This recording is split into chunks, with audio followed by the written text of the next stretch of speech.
Next up, we're going to switch modes a little bit to a bit of a conversation style. So I'd like to welcome Alexander Rose, Director of the Long Now Foundation, to the stage. And do I need one of these? Sure. Nice. And I guess we'll just jump right into it. So having heard all of these different ideas about kind of the science and the engineering of the asteroid challenge, if we want to call it that, what's your perspective from kind of more of the social and sort of human aspect of it in terms of how we even begin to address a problem like this? Well, I think fundamentally, I think that that the interesting thing about the asteroid threat, still there? No. The thing about the asteroid threat is that it's kind of a problem of how humans perceive time, right? So if, maybe try a different one? Yeah. Mic 2? Check, there we go. It's fundamentally the way that the asteroid threat is one of how we perceive time. So, if you look at the display out in the hallway there, it shows, the asteroids that have hit Earth over the last 300 million years. And it's kind of hard to put that in human terms, right? Even, the last 10,000 years is, what we consider the moment of modern humanity. And even that, we haven't seen that many very large asteroid impacts. We just heard about a few, and we know, some that could have been like city killers that happened to land in far off places. But if we're going to take the asteroid threat seriously, we also need to think about new ways to take the long term very seriously and think about that in a different way. One recent example, or a couple recent examples we've had are the tragedies around the tidal waves, one in Japan, one in Indonesia. And actually, I think I have a slide that looks like a little tombstone if you want to throw that up. It was a very interesting marker that was found in Japan.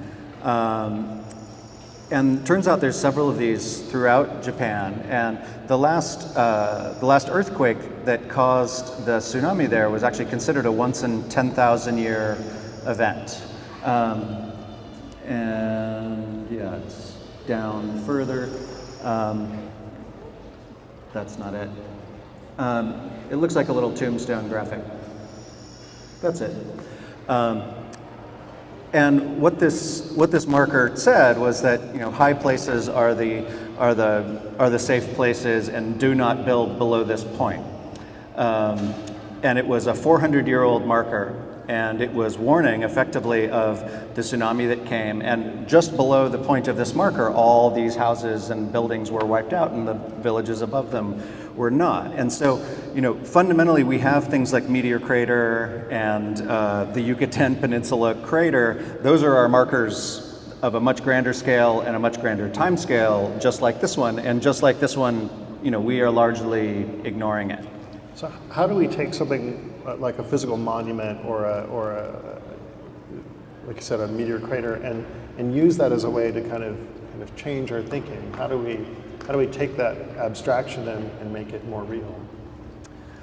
Well, I think, things like Asteroid Day are a great starting point for sure. I think that, you need to, one of the best graphics that we saw today was that graphic of all the asteroids that are hitting all the time. And when we realize actually, we're, as I think Rusty and Ed Liu have pointed out, we're in a shooting gallery. Luckily, so far, the majority of the bullets that are aimed at us are very small. But eventually, there's going to be a much larger one. So I think drawing attention to the smaller events is always a good way to do it. Yeah. Well, in some of the Long Now projects, like the clock that's being built in Texas, is it? Are interesting examples of making the passage of time sort of more physical and appreciable to people. So are there ways you can think of that would translate for the asteroid kind of concept? Yeah, well, just to say what that's about. The Long Now Foundation, the foundation that I run, is building a 10,000-year all-mechanical clock at a monument scale in West Texas, and the idea is to get people to think on these longer time scales. Fundamentally, if some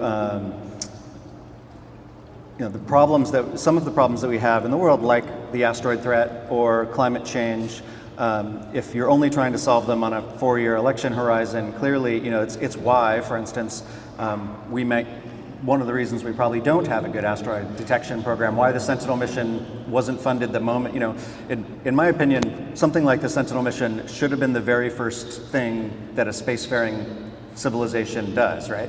The only truly existential threat that we have, and maybe at the time the other one was thermonuclear war, so they did take it was an effort in that, but if you're a peacetime spacefaring civilization, you kind of have to attack the one thing that is truly a planetary threat. And it's strange that it's the one thing that we don't do on a large scale. There's small NASA programs, there's the Sentinel mission, that's largely a private effort with some public-private things going on. So the point of the Long Now Foundation and the clock is really to bring attention to some of these types of projects and find a way, not only identify things that outlaw in the long term, but also find ways of doing it.